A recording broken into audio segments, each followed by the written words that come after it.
Missouri School of Journalism, welcome to Global Journalist. I'm David Reed. This has been an eventful year when it comes to Iranian filmmakers.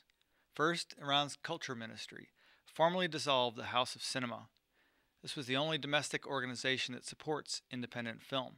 The ministry replaced the House of Cinema with a committee that would not deviate from strict Islamic guidelines and politically permissible topics.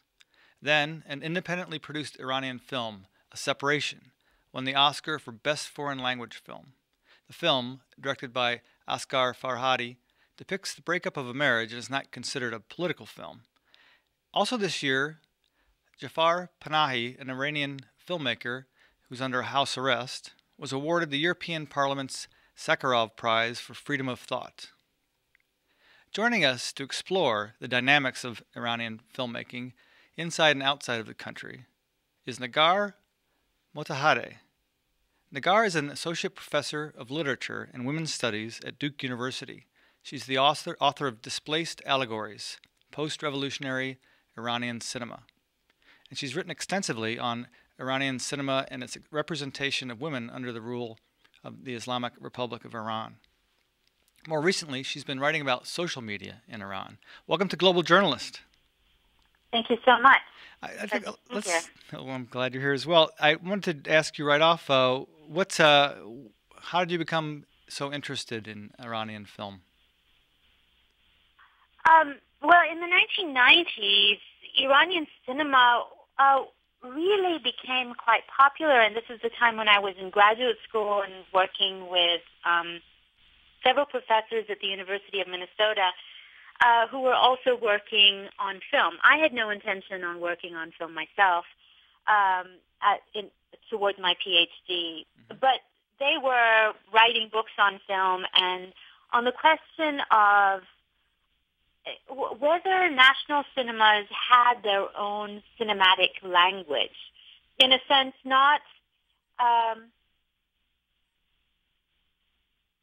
foreign language films, but foreign film languages was sort of the idea behind the books that they were writing.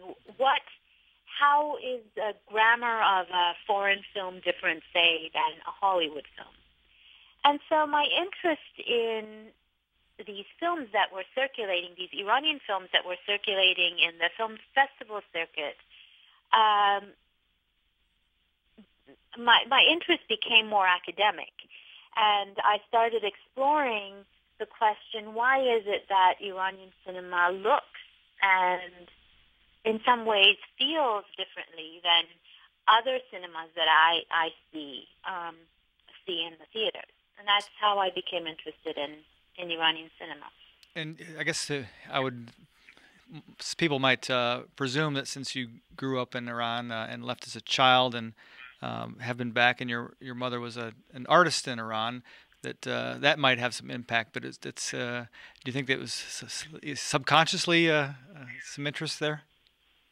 Well, I mean, I had the language skills to pursue Iranian cinema, to pursue it more academically, certainly. But I also had to get trained not only in the language of cinema itself, the grammar of cinema, but also because I think that there is we assume that we understand films because it's visual, but actually there is a grammar to the way that films are presented to the eyes and ears, and I had to learn that in addition to learning Arabic and to some extent more Persian in order to be able to pursue this research. And I'm trying to get across to some of the obstacles that filmmakers in Iran have to overcome that Western filmmakers don't have to be concerned about. Could you talk about these obstacles a bit? Well, I suppose there are some obstacles. Most of them are cultural, and they're grounded in the differences between Western culture and Western cultures and also the Shia culture that dominates Iran politically. So what happened after the 1979 Iranian Revolution was that the Islamic Republic of Iran established a certain number of laws and rules regulating the behavior of men and women, essentially towards each other, and the way that women could be seen by men. So there were a certain number of rules that were applied in society in general that were then translated into laws governing the look in cinema itself, or the gaze, as some would say, the gaze of the cinematic gaze. In cinema, this is referred to as the commandment of looking. So how do men and women look at each other? How do men look at women in cinema? When can there be contact? How is there contact? But also how a man in the theater can see a woman on screen. So all of these relationships, even though they're not screening or in real life, have certain rules. And these rules need to be overcome. I think the primary thing that we gravitate towards in the West when we think about Muslim-majority countries is that women veil. And so I think that is one of the obstacles, too, that Iranian filmmakers have to deal with. How do you light a body that is veiled? How do you distinguish her from her dark background? How do you light, a piece of cloth, a piece of black cloth, such that you can see movement and feeling and communicate that on screen? So these are, in part, the obstacles that filmmakers have to deal with. What are some interesting? Aside from having to abstain from certain regulations, such as abstain from certain things, such as representing violence or sexual relations. What are some examples that you find interesting of the way these creative artists overcome these obstacles, such as not being able to show affection by kissing or touching? Oh my goodness! There are so many beautiful ways that the filmmakers have found a solution to these questions of how to represent intimacy. In the early years of Iranian cinema, this was usually solved by separating the husband and wife in some way. So the husband would be working the night shift and the wife would be working during the day. And so the only way that they communicated with each other was through a tape recorder. And in this tape recorder, they would recite poetry and talk about their days. So intimacy was actually, the site of their intimacy was in fact the tape recorder and the exchanges that they did via the tape recorder. There are also scenes in Iranian cinema where newlyweds are going to part, and a cat becomes the site of that, Hollywood kiss. She strokes the cat, then he strokes the cat, and then we know that we've had, the final parting kiss. That is creative. Now, can we talk a bit about the separation and why it was so successful? I thought that it gave me quite a bit of insight into Iran, particularly how the religion is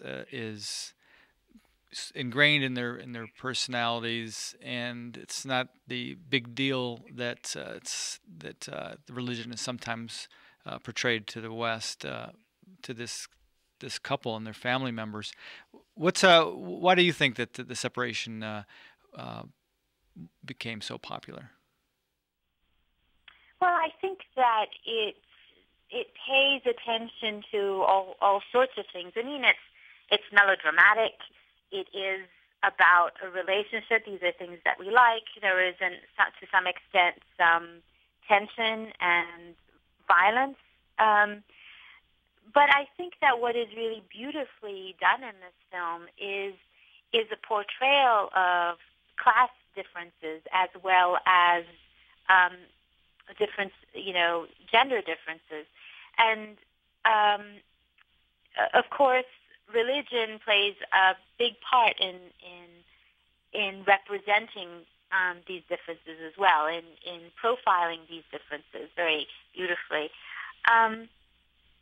It's one of the more realistic films that I've seen in recent years.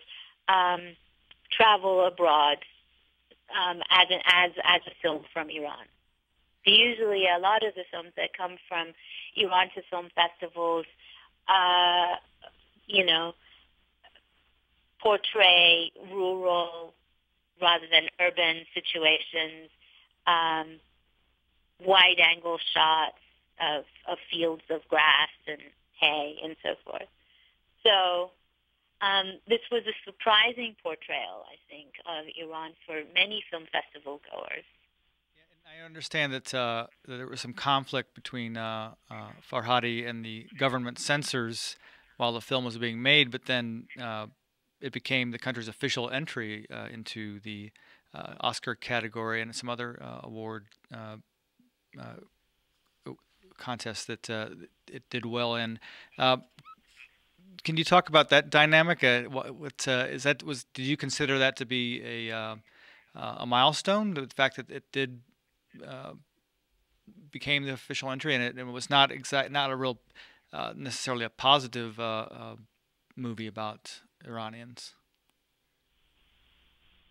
I think that it's a total milestone, of course, but I think that there is always some level of struggle between filmmakers and especially the more independent filmmakers and the Ministry of Culture and Guidance. There are several levels of, I wouldn't say, well, yes, there are several layers of censorship and control that go into making and producing and distributing Iranian films. And so at the level of script, at the level of filming, at the level of where the film is allowed to be screened and when it's not, where it's not. Film theaters are classified A, B, and C, and the films that the government would see as not conducive to portraying its a most cherished image go to lower class film theaters. So there are many levels at which a film can be stopped or can be stayed, and it certainly is a milestone to be able to even get an Iranian film onto the film festival circuit, I think. Okay. Let's contrast that with one of Iran's other major filmmakers, Jafar Panahi. He came out fairly recently with I guess you would call it a bootleg film. This is not a film. Could you talk a bit about what he's gone through in Iran in trying to pursue his craft? Jafar Panahi was arrested twice during the 2009 post-election crisis. There was an election in which Mahmoud Ahmadinejad once again won the presidency, and many believed that this was a fraudulent election. And I think that Jafar Panahi came out in public as one of the supporters of the opposition and a supporter of the reformist candidates who were up for the vote as well, and who essentially lost the vote in this election. So he, along with thousands and thousands of Iranians, went into the streets after the 2009 summer elections and protested, and was arrested at one point at the Behesht Zahra cemetery, where some of the men, actually young women and men who died during the post-election protests, were buried. He was then released, and at a later date was again arrested along with other filmmakers who had come to his house to, I guess,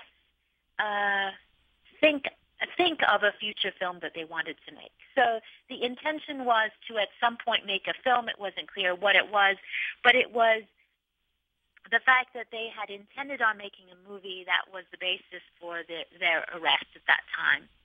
And he went on hunger strike in prison, and the government eventually, after I believe 3 months, released him under a great deal of pressure from the international film community, as well as the community in Iran.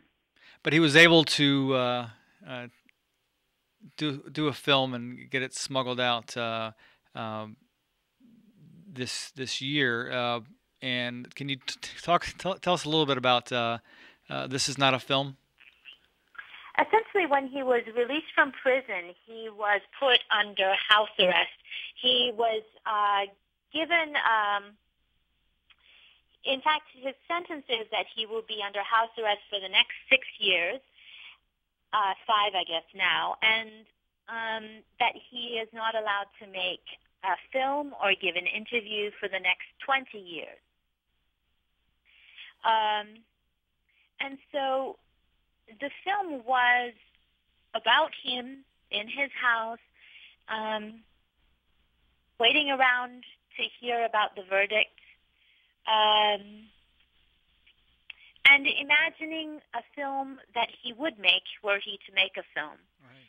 And it is also about his relationship with the neighbors who come and go,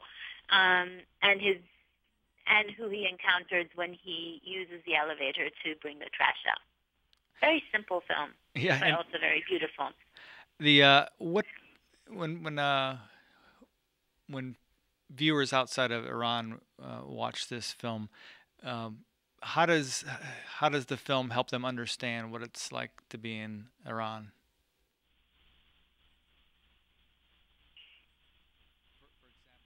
How does it help them understand? Well, I guess the what do you think he's trying to get across with this film?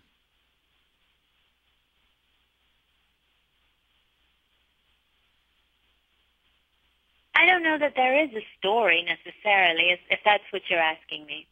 Well, the when you saw it, what did you think of it?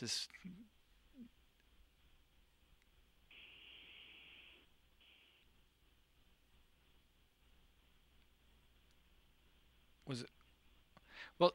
Well, I thought that it was very creative, and it was in many ways. I think that.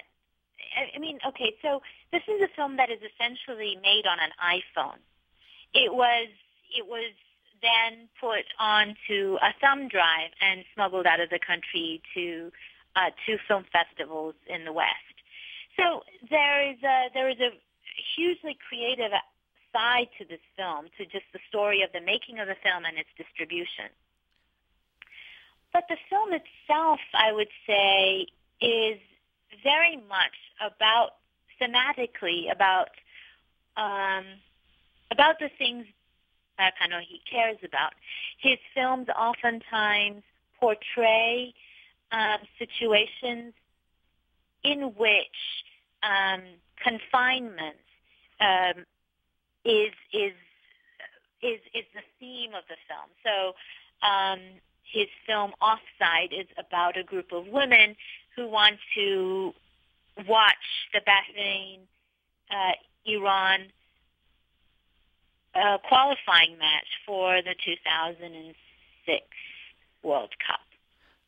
Okay. Right. So, and it's about them trying in every possible way to get into the football, to see the football match, the soccer match. Many of his films are quite like that. It's really about,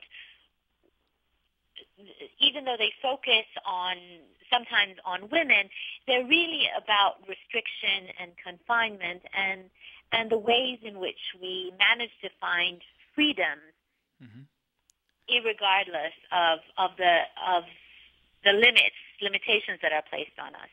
And I think this film, This Is Not a Film, is precisely an answer to the confinement that the government has placed on him, that he can't leave his house for 6 years or make movies for 20. And so his answer is to make This Is Not a Film. Okay.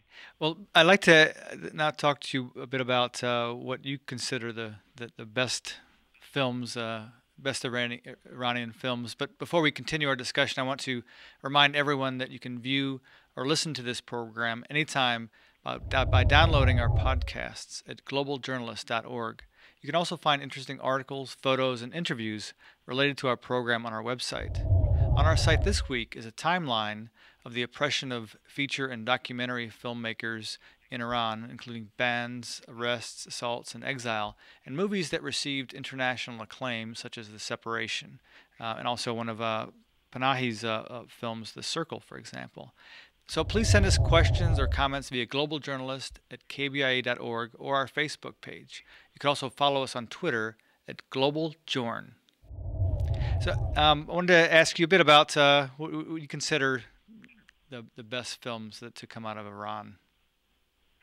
I have a favorite film. Is that what you're asking me? Let's start with that. My favorite film is The Wind Will Carry Us by Abbas Kiarostami. He is now an acclaimed international author, but he was a filmmaker before the revolution, essentially making films, documentaries and short films about children for the institution, the Film Institution for Children and Youth in Iran at the time. Okay. Any others that we should know about? Oh, I would say there are so many.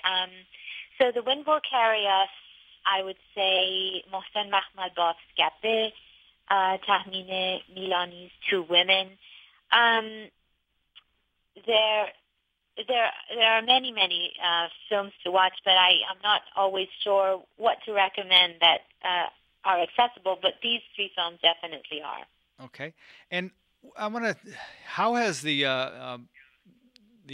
lower expense of digital filmmaking affected the Iranian movie industry? Are you familiar at all with that aspect?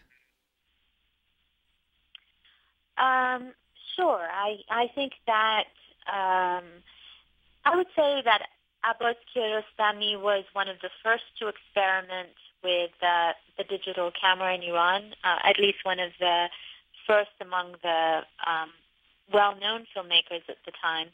He made ABC Africa, which was about the children of AIDS victims in Africa. Really a very joyful film, a celebration of life in the face of death. And after that, he made other films that, using the digital camera, including a series of shorts he called Five, and they're dedicated to the Japanese filmmaker Ozu.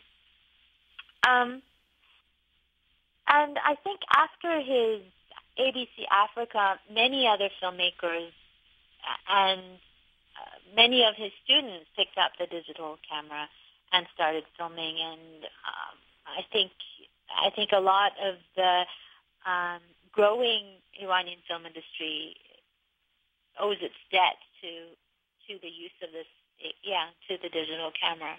Let's talk a bit about the favorites, some of the films that Iranians like to watch. I know that there may be a thriving black market. Are you familiar with how the black market for films works in Iran? I am somewhat familiar, yes. There, I would say, for example, Jafar Panahi talks about his film Offside and how it would have probably been a box office hit had it not been banned from the screens just days before it was due in the theaters. As a result of the ban, the film became incredibly popular in the black market, and probably it's one of the most watched films in Iran today, just by people copying DVDs or buying DVDs off the black market. Any other examples of films that Iranians like to watch? I think that, like many of us around the world, Iranians are interested in melodramas and action films and Bollywood films and thrillers and love stories, and they're all available on the black market. Okay. I wanted to just kind of wind down the program with getting back to the separation. Were you able to watch the Oscars that evening and hear the acceptance speech? No, I wasn't. When you heard about this award going to the separation, how were you? What did that make you feel like? How did it make me feel? Yes, as being a expert on Iranian film.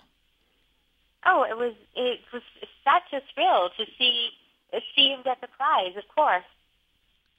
Okay, and and I guess also wanted to see what you think is going to happen with Panahi now that this bootlegged film has come out. Do you think he's somewhat inoculated because of his popularity, or do you think that he's facing consequences? I think that he will be. I think that he will be safe because his case is well known around the world. There are others who continue to be imprisoned and suffer that don't have his privileges. So I think he will find ways. Okay. We've come to the end of this week's edition of Global Journalist, produced by the Reynolds Journalism Institute and Missouri School of Journalism. Joining us today was Negar Mottehedeh. Global Journalist is directed by Travis McMillan.